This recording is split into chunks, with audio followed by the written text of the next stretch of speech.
जैसा कि आप सभी समझते हो, इंग्लिश के लिए सबसे बेसिक मैन पॉइंट्स जो मोस्ट इम्पोर्टेंट्स है, उस पर मैं फोकस करते हुए कुछ बात बताने जा रहा हूँ। सबसे मोस्ट इम्पोर्टेंट जो इंग्लिश में है वो सब्जेक्ट, वर्ब और ऑब्जेक्ट। कृपया शब्दों पे गौर से सुने, शब्दों को गौर से सुने और ध्यान दें। सब्जेक्ट, देन सब्जेक्ट, ठीक है।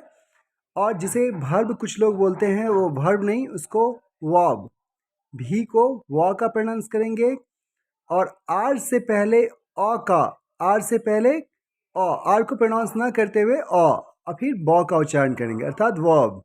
वैसे तो बोलने के लिए कुछ लोग तो आजकल वायरस को भी वायरस बोलते हैं। खैर, ऐसे कोई दिक्कत नहीं है, वैसे आप डिक्शनरी में चेक कीजिएगा तो वर्ब है, ठीक है। वर्ब हो गया। उसके बाद नेक्स्ट ऑब्जेक्ट बोलते हैं बहुत सारे लोग।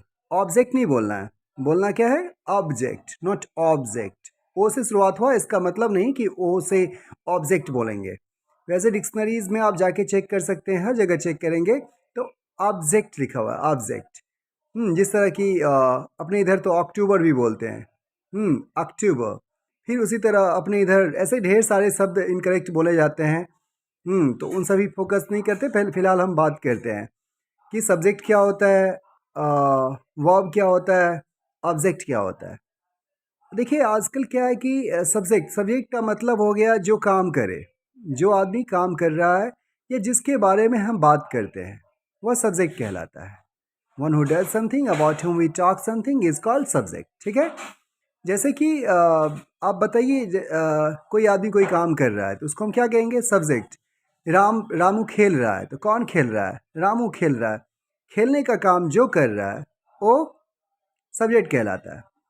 वर्ब का मतलब होता है क्रिया। क्रिया का मतलब होता है हमने लाइफ में जो किया वो सब क्रिया, सुबह से लेके शाम तक जो जो आपने किया सब हो जाता है क्रिया। क्रिया को ही इंग्लिश में हम कहते हैं वर्ब। जैसे खाया, पिया, आया, जाया, गया, जो जो काम किए लाइफ में, सबको सबको क्या बोले जाते हैं? सबको बोलते हैं क्रिया। उसके बाद ऑब्जेक्ट, काम करने का फल जिस पर पड़े वो क्या कहलाता है? ऑब्जेक्ट। मान लीजिए कि मैंने किसी को पिटाई किया, तो मैंने अगर किसी से या मेरी किसी से लड़ाई होती है तो मैं उसे पीटता हूँ, तो मेरे काम करने का फल उस पर पड़ेगा, उस पर पड़ेगा। तो गाइज, वो क्या हो गया? जिस पे काम करने का फल पड़ता है वो हो गया ऑब्जेक्ट। और मैंने काम क्या किया? पीटने का, तो मैं क्या हो गया? सब्जेक्ट। तो जिस पे काम का फल पड़े वो ऑब्जेक्ट कहलाता है, और जो काम किया वो सब्जेक्ट कहलाता है। और जो बीच में मैंने किया, क्या किया? पिटाई किया, वो क्या कहलाता है? वर्ब कहलाता है। वर्ब मीन्स क्रिया। मैंने जो किया वो हो गया क्रिया, ठीक है। अब एक तो एक तरीका से हमारे समाज में भी ऐसे देखा जाता है। हम लोग सुनते हैं, क्या सुनते हैं कि सर, जैसे किसी आदमी का पिताजी मर जाता है तो उनके बड़े बेटे को क्या बोला जाता है? कर्ता। कर्ता हम इसलिए बोलते हैं क्योंकि वो सारा काम करता है, अर्थात पूरा जितने सारे वर्क होते हैं सारा वर्क वो करता है। जैसे तो इसलिए उनका नाम क्या पड़ जाता है? कर्ता। हम जब घाट की तरफ से या उधर कहीं पे आ रहे होते तो घाट पे क्या होता है हम लोग के इधर? क्रिया कर्म। क्रिया का मतलब हो गया, मतलब जो जो वहाँ पे वो किया, मंत्र पढ़ा, तिल कुश ये सब लिया, जो भी वहाँ पे प्रोसेस जो भी किया, वो सब के सब क्या हो जाएगा? वो सब क्रिया हो जाएगा। और इसका फल जो मरे हुए आदमी हैं उनकी आत्मा को शांति मिलेगा। उनकी आत्मा पे मतलब उन पे उनको शांति मिला तो क्या कहलाएंगे? ऑब्जेक्ट, माने कर्म कहलाएंगे, ठीक है। तो यही चीज़ इंग्लिश में जैसे अगर वैसे आप इसको एक तरीका से भी और समझ सकते हैं। जैसे जो कौन का जवाब देगा वो सब्जेक्ट हो जाएगा, जो क्या हो रहा है का जवाब देगा वर्ब हो जाएगा, और जो किसको का जवाब देता है, किसको शब्द का, वो हो जाएगा ऑब्जेक्ट। जैसे कि देखिए, दीपक ने मोनू को पीटा। कौन पीटा? दीपक। तो कौन का जवाब जो दिया वो क्या हो गया? सब्जेक्ट। किसको? किसको का जवाब देने वाला क्या होगा? ऑब्जेक्ट। किसको पीटा? दीपक को पीटा, तो दीपक क्या हो जाएगा? ऑब्जेक्ट। और क्या किया? पिटाई किया। तो जो किया आप सभी जानते हो, जो किया, जो हुआ, जो प्रोसेस हुआ, वो क्या कहता है? कहलाएगा क्रिया। अर्थात क्या हो रहा है? पिटाई हो रही है, तो पिटाई होना क्या हो गया? वर्ब। अर्थात सब्जेक्ट समझ में आ गया आपको। वर्ब समझ में आ गया और ऑब्जेक्ट समझ में आ गया। ये इंग्लिश के 3 पिलर है।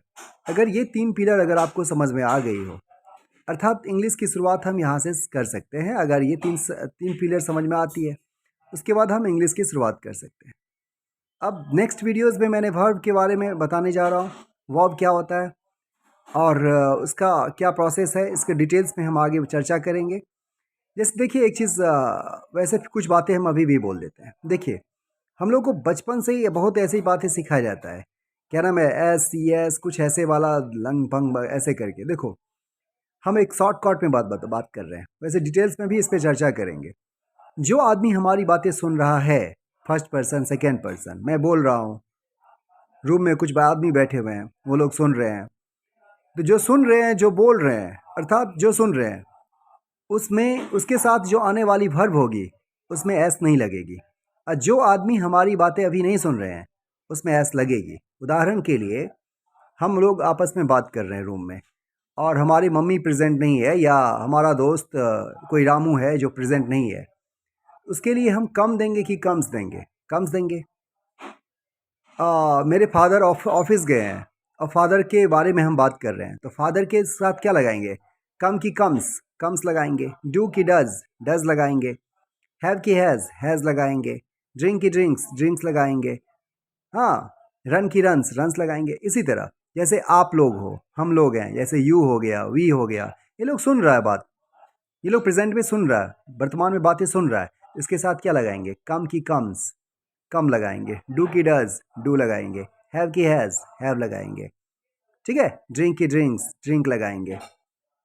हाँ, इन सभी बातों पे उसी तरह वैसे इसका एक फंडा और है, एक फर्स्ट पर्सन रे, याद रखिएगा, फर्स्ट पर्सन रे।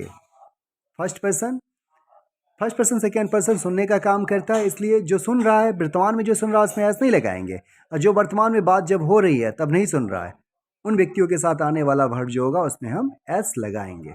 एक तरीका ये हो गया। और हमारे दिमाग में एक ठूसा जाता है, बचपन से इनग्रेन किया जाता है कि वर्ब के नॉन का प्लुरल बनाने के लिए उसमें एस लगाना है और सिंगुलर बनाने के लिए एस नहीं लगाना है।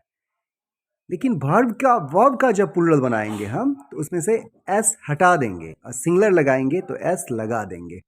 ठीक है।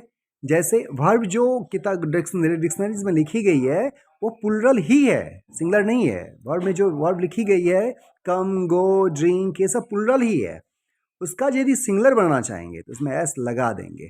अर्थात जो हमारी खोपड़ी में बचपन से ही सेट है, वो नॉन के लिए सेट है कि नॉन में एस लगाएंगे तो नॉन प्लुरल होगा और एस नहीं हटाएंगे तो सिंगुलर होगा। लेकिन वर्ब में अगर बनाना है तो अपना खोपड़ी को उल्टा कर लेंगे। अर्थात उल्टा कैसे करेंगे?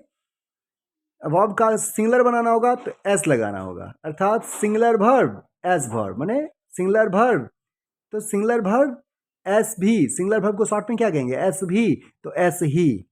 सिंगुलर वर्ब में एस भी तो एस ही, प्लुरल वर्ब में पी भी तो एस नहीं।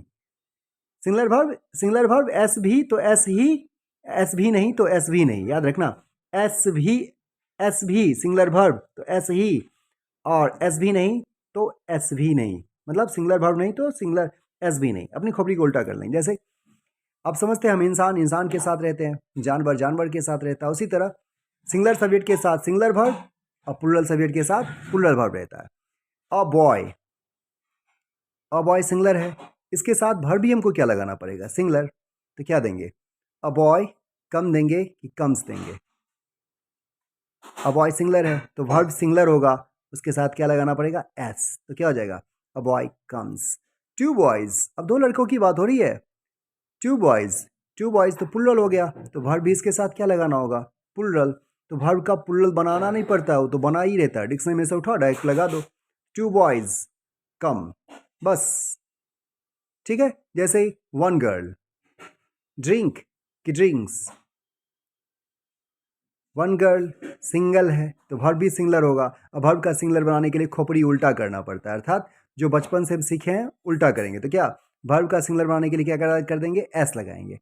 क्या देंगे? वन गर्ल ड्रिंक की ड्रिंक्स। और टू गर्ल्स प्लुरल हो गया, तो क्या यूज़ करेंगे? टू गर्ल्स ड्रिंक की ड्रिंक्स। टू गर्ल्स प्लुरल है तो वर्ब प्लुरल होना चाहिए, तो प्लुरल वर्ब में क्या लगाएंगे? ड्रिंक। उम्मीद करता हूँ कंसेप्ट समझ में आ गया होगा। यदि आप लोगों को कोई कंसेप्ट समझ में आए तो शेयर करने की कोशिश करें, अधिक से अधिक बच्चों को जानकारी मिलेगी और मुझे आपका शेयर करने से मैं मोटिवेटेड हूँगा, अपने आप में इनकरेज हूँगा। आपकी शेयर ही मुझे इनकरेज कर पाएगा। मेरा ये दृष्टिकोण, पैसा कमाना कोई दृष्टिकोण नहीं है। ज़्यादा से ज़्यादा बच्चों तक ये वीडियोस पहुँचे, जो इससे लर्निंग अगर बहुत बच्चे इंटरेस्टेड हो पाएंगे तो वैसे ढेर सारे वीडियोस डालता रहूँगा। Thank you.